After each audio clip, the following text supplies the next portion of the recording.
Navajo code talker breaks silence with truth about Trump's racial slur.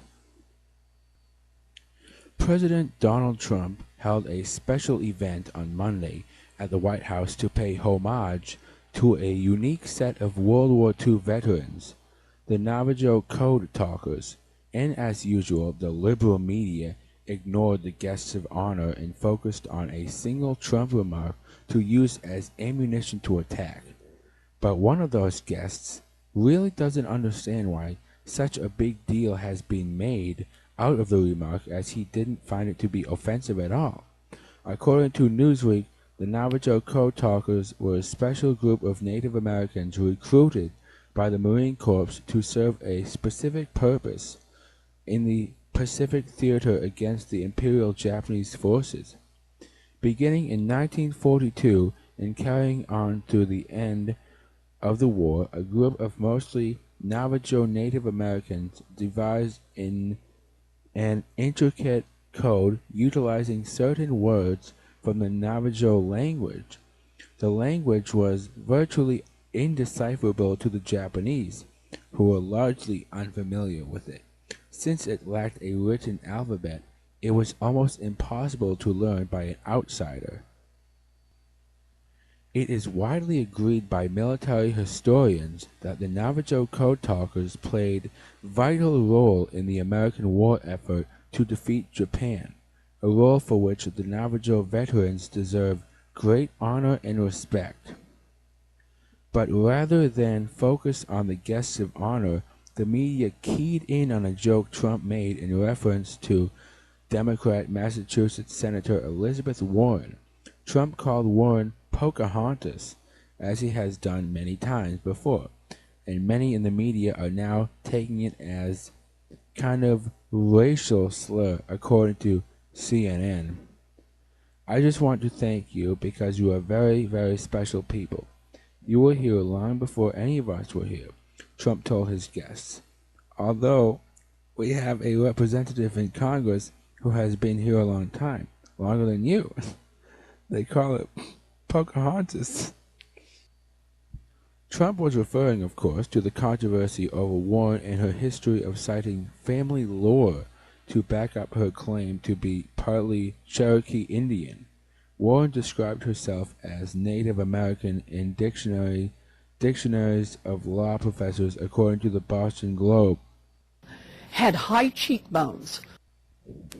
When she was on the faculty at Harvard Law, the school even used her alleged ethnic background to defend, and Harvard even used the claim to defend itself against accusations its professors were not diverse enough. There is no evidence she actually is Native American, though. Nonetheless, almost immediately after Trump's comment got out, Warren rushed to find the nearest camera to cry about it, and told MSNBC how unfortunate it was that the president couldn't make it to a simple ceremony without using a racial slur. CNN, along with the rest of the media, seemed to agree. Many even pointed out that the ceremony was conducted beneath a portrait of former President Andrew Jackson, who signed the 1830 Indian Removal Act that transferred tens of thousands Indians from their ancestral lands in the southeastern United States to reservations west of the Mississippi, killing many in the process. Even some Native American political organizations chimed in, expressing distaste at Trump's joke, though they were at the same time quite pleased that he had bestowed honor upon the deserving veterans.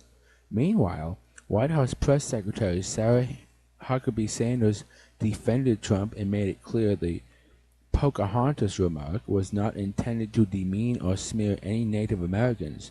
Warren's evident dishonesty regarding her heritage, Sanders said, was a greater offense than Trump's joke.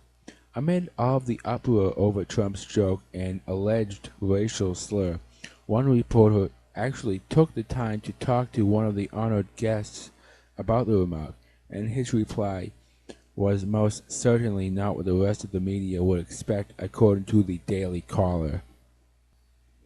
One of the code talkers, Thomas B. Gay, admitted that he was somewhat puzzled by Trump's inclusion of the joke about Warren, but he was in no way offended by it. In fact, for good measure, he added, the Marines made us yell Geronimo when we jumped out of planes, and that didn't offend me either.